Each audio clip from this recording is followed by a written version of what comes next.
So hello guys. So last videos के अंदर हमने देखा था कि स्विच स्टेटमेंट्स को किस तरह से एग्जीक्यूट कर लेते हैं। अब आते हैं प्रॉब्लम स्टेटमेंट के बारे में।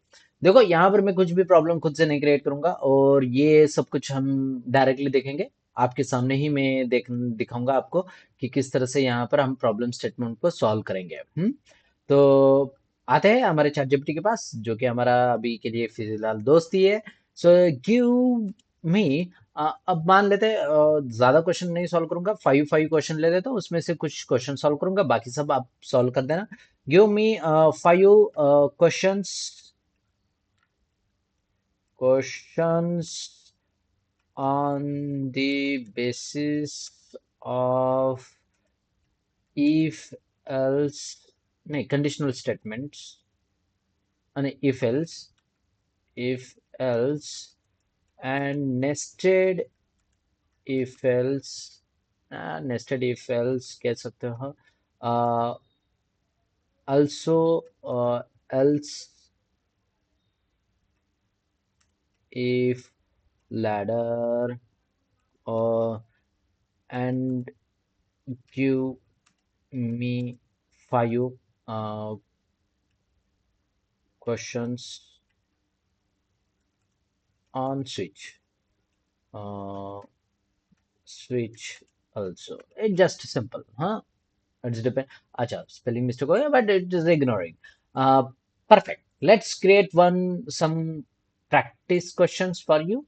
I will give a five questions based on the if else and nested if else and else if ladder, and then five questions on the based on switch statements इसने मुझे दे दिया. So normal questions, if else, nested if else, or else if ladder, odd or even number. Write a Java program to check whether the number is entered by user is odd or even. अब उससे पहले आपको पता होना जरूरी है कि यानी ऑड और इवन किस तरह से हम डिफरेंशिएट करें। ऑब्वियसली आपको सब कुछ बताया जाता है, यानी स्टूडेंट लाइफ के अंदर, यानी कॉलेज में कि मॉड इक्वल्स टू टू, यानी आप बोलोगे it's even number. But actually में वो इस तरह से नहीं होता है। परफेक्टली डिविजिबल बाय टू अगर जो होता है वो होते हैं इवन नंबर्स, यानी कि जिनका रिमाइंडर कंपलसरी जीरो आता है, डिवाइड करने के बाद टू से उन्हें इवन नंबर बोला जाता है। सो सब ये इग्नोर कर देते हैं, इसकी वजह से आप कभी कभी इंटरव्यू में भी फेल हो जाते हैं। आप बोलोगे mod divided by mod two equals to zero, यानी सही है, बट अगले वाला पर्सन को ये नहीं चाहिए। अगले वाले पर्सन को डिस्क्रिप्टिव मैनर में चाहिए, आप फटाक से आंसर दे देते हो। सो मेक श्योर कि ये बात आपको याद रखना है। और परफेक्टली डिविजिबल बाय टू जिसका रिमाइंडर जीरो आता है वो होता है यानी इवन। सो वो किस तरह से किया जाए, तो चलो चेक कर लेता है। हाँ, सो अब यहाँ पर ये करना है आपको। सो मैं ये कोड कॉपी करना चाहूंगा और कॉपी करने के बाद हम आते हैं प्रॉब्लम स्टेटमेंट पर। सो प्रॉब्लम स्टेटमेंट के लिए मैं यहाँ पर ये करना चाहूंगा, कॉम डॉट कंडीशनल। सो इसको राइट क्लिक करके न्यू, और यहाँ पर क्लास बनाना चाहूंगा और यहाँ पर बोलता हूँ dot problem statement statement. Okay, और यहाँ पर भी बोलना चाहूंगा प्रॉब्लम, नहीं, आप क्लास कुछ भी बोल सकते हो, प्रॉब्लम स्टेटमेंट। तो यहाँ पर मैं बोलना चाहूंगा problem underscore one. First problem है अंडरस्कोर वन, और एंटर कर देता हूँ। सो प्रॉब्लम वन आया, और यहाँ पर लिखना चाहूंगा मेन, और मेन के अंदर हम यहाँ पर एग्जीक्यूट करना चाहते हैं। सो मैं यहाँ पर कमेंट आउट करके ये वाला पार्ट को पेस्ट कर देता हूँ। सो आपको ये क्वेश्चन भी मिलेगा। सो मैं यहाँ पर कंट्रोल स्लैश ही कर देता हूँ। सो ठीक है, write a Java program to check whether the given number is even और ऑड। आप ये वाला पार्ट यहाँ पर स्टार्टिंग में भी लिख सकते हो, कोई प्रॉब्लम नहीं है, जिससे आपको क्वेश्चन के बारे में पता चले। सो पहले तो मुझे क्या करना है, write a Java program to check whether number entered by the user is odd और इवन। हाँ, नॉर्मल सिंपल क्वेश्चन है। तो पहले मुझे यूजर से वैल्यू लेना है।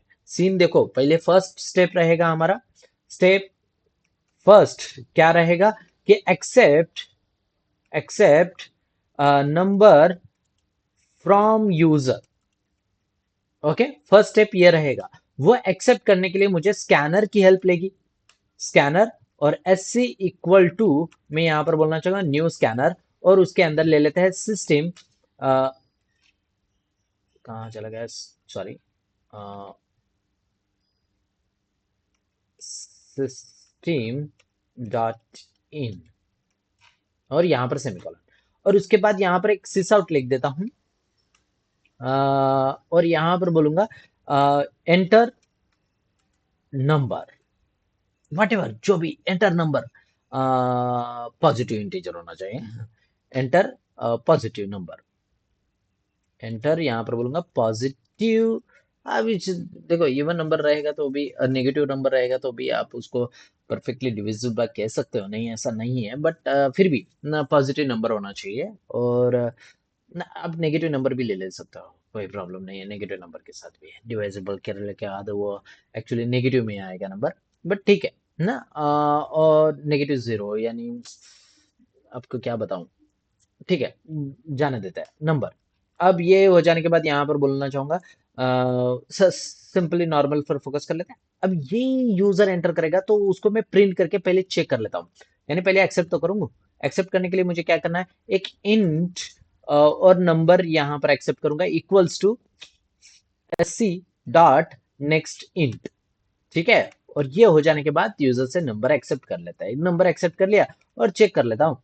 चेक करने के बाद नंबर को प्रिंट कर लेता हूँ, नंबर, और यहां पर बोलूंगा प्लस ऑपरेटर के साथ user entered number is colon, और थोड़ा सा स्पेस, और राइट क्लिक करके रन एज जावा एप्लीकेशन कर लेते हैं।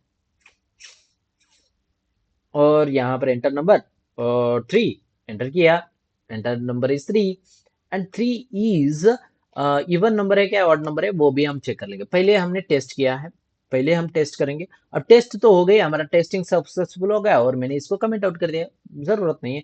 अब यहाँ पर आते हैं कंडीशन लगाने के लिए, इफ कंडीशन लगाएंगे, इफ कंडीशन से पहले मैं आपको यहाँ पर सिस आउट करके प्रिंट करके दिखा देता हूँ।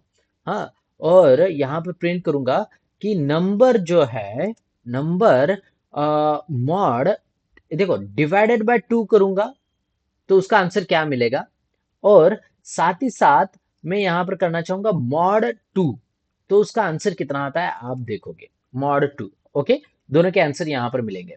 और राइट क्लिक करके रन एज जावा एप्लीकेशन कर लेता हूं। सो अगर एंटर नंबर 2 करता हूं तो उसका आंसर 1 आया, और रिमाइंडर जो है उसका 0 आया। सो यहां पर डिवाइडेड बाय करूंगा तो 2 डिवाइडेड बाय 2 ऑब्वियसली 1 ही आएगा। हाँ, सो रिमाइंडर कितना आया, 0 आएगा। अब फिर से मैं इसको रन कर लेता हूं, और यहां पर मैं 3 एंटर करूंगा। अब 3 एंटर करूंगा तो आप आंसर देख सकते हो 1 एंड 1 आया, तो ये रिमाइंडर 0 नहीं आया।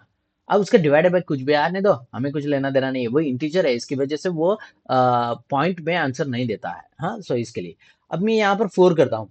अब देखो 4, 4 एंटर करूंगा, सो इसका रिमाइंडर 0 आया, मान ले रहे हो ना। और मैं फिर से रन कर लेता हूँ और इसको 5 दे देता हूँ, सो आप देख सकते हो रिमाइंडर 1, 1 ही आ रहा है, यानी यहाँ पर रिमाइंडर 0 नहीं आ रहा है। फिर से 1 सेकेंड 6 कर देता हूँ, आप देख सकते हो इसका रिमाइंडर 0 आया।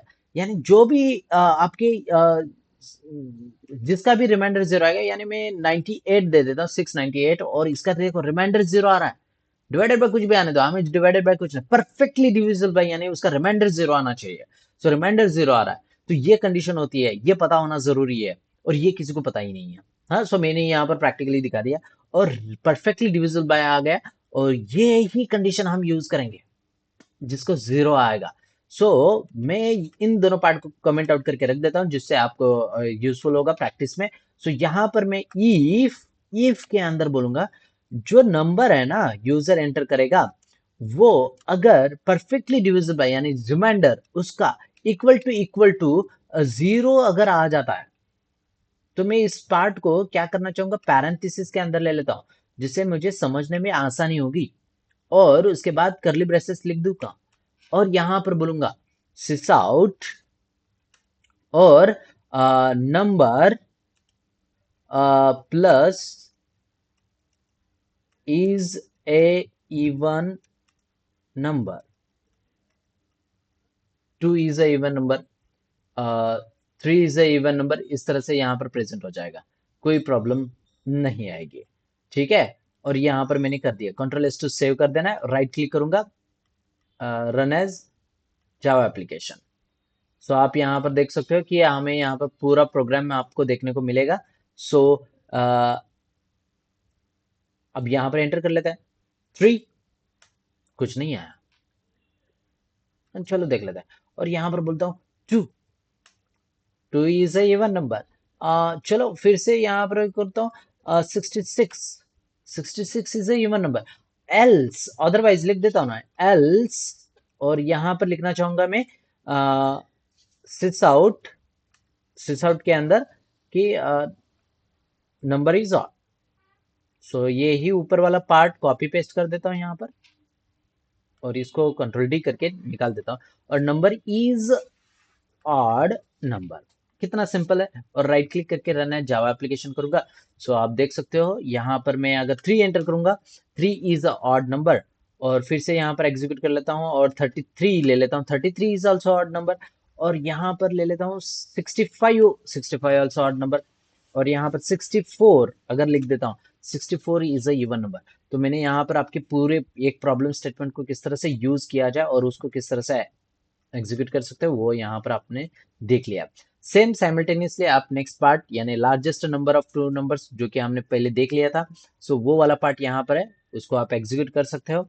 ग्रेडिंग सिस्टम यहाँ पर क्वेश्चंस दिया गया है, आप इस वीडियो को पॉज करके इस क्वेश्चन को देख लो और उसके बेसिस पर आप इस क्वेश्चन को सॉल्व करने की कोशिश करो। And last one is fourth जो है voting eligible nested if else को यूज करके एक बार जस्ट ट्राई करो, अगर नहीं होता है तो मैं नेक्स्ट वीडियोस के अंदर आपको ये भी क्वेश्चंस लेके आ जाऊंगा। एंड देन पॉजिटिव नेगेटिव और जीरो क्वेश्चंस यहाँ पर दिए गए और सारे क्वेश्चंस मैं यहाँ पर सॉल्व करूंगा one by one. So make sure practice करते रहो और आगे बढ़ते रहो। See you guys on next video, मिलते हैं, टाटा बाय बाय।